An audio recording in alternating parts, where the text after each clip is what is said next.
Determine the pH of a 0.52 molar ammonia solution. Now, ammonia, it has a general tendency to be a base rather than an acid. It has a Kb value that is 1.8 times 10 to the negative 5, whereas its Ka value is much smaller. And so ammonia acts as a base, as you should be able to recognize for compounds which have nitrogen, such as it. And bases, they have a tendency to grab protons from water and form some compound which is further protonated and then leave hydroxide. Whereas acids, they have a tendency to release protons and leave some conjugate base, A-. Now, if you want to know the pH then of this ammonia solution, you must be able to write out the proper chemical equation. So for bases, they follow this general tendency. So ammonia acts as a base. It grabs a proton from water, leaving ammonium and then hydroxide. So you just need to find the concentration of hydroxide. From there, you can find POH and then pH.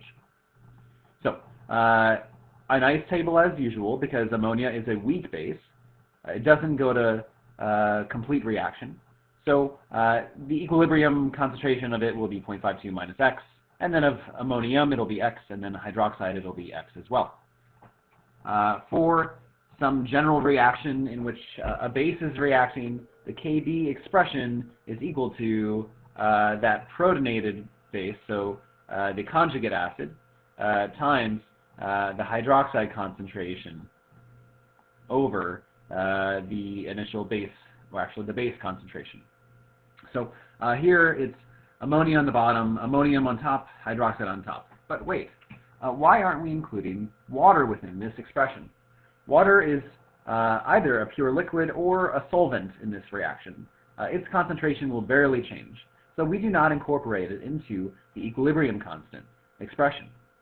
And so just ignore water whenever you have it in these acid-base reactions. Now, we've simplified then to 1.8 times 10 to the negative 5 over x squared over 0.52 minus x. But you recall that if you're dealing with weak acids or bases, you're oftentimes able to cancel out x at this bottom part, and that will allow us to avoid the quadratic equation. So test out if our x value that we get if we cancel negative x is less than 5% of the original 0.52 molar base solution. So simplify by getting rid of negative x, and you get x is equal to 0.00306. Now, this 0.00306 over that 0.52 times 100%, this is less than 5%, and being less than 5% of the original molarity of our base solution, it was okay for us to cancel out that negative x, so we can move on. If, however, it were greater than 5%, then we would have needed to not cancel out x, and then we would have to do the quadratic to solve for x. But having x here, moving on, we find then that the concentration of hydroxides is equal to x, not protons equal to x. So our hydroxide concentration is equal to 0.00306 molar. Then we get the POH is equal to 2.51, and then the pH is equal to 11.49. Now, later on, while dealing with salts, we'll have to compare Ka versus Kb. Sometimes you'll be given the Kb and asked to find Ka, and also vice versa. The Ka times the Kb for the conjugate base, or the Kb times the Ka for the conjugate acid, are equal to Kw, equal to 1.0 times 10 to the negative 14. So, say that you're told that the Kb of ammonia is 1.8 times 10 to the negative 5. What is the Ka of ammonium, the conjugate acid of ammonia?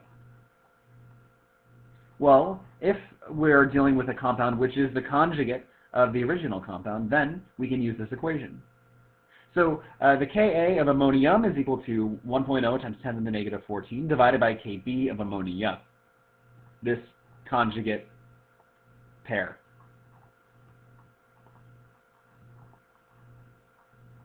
And so you can solve for the Ka. It's equal to 5.55 times 10 to the negative 10. You see here that that for ammonia we had 10 to the negative 5, and then as a Kb, and then the Ka of ammonium is 10 to the negative 10. We saw that our Kb was high, and hence our Ka was low. These values are inversely related, as described in this equation, in which, multiplied by each other, they give a constant. So, considering that ammonia, then, acts as a stronger base than ammonium acts as an acid, if we had an equal mixture of these two compounds in a solution, what type of solution would we expect, an acidic or basic solution? Well, ammonia has a greater tendency to act as a base than ammonium has a tendency to act as an acid, because the Kb of ammonia is greater than the Ka of ammonium. So, having this greater tendency to go to the right, we would expect to have more hydroxide formed than we might form protons in solution. We would overall get a basic solution if we had equal amounts of these two compounds. Now, some people might say that the Ka and the Kb are equal to Kw for a certain compound. So you might be confused and say that Ka of ammonia, NH3, times the Kb of ammonia, NH3, is equal to Kw. This is not the case. It is necessarily the case that Ka and Kb are of conjugates. Thanks for watching, guys.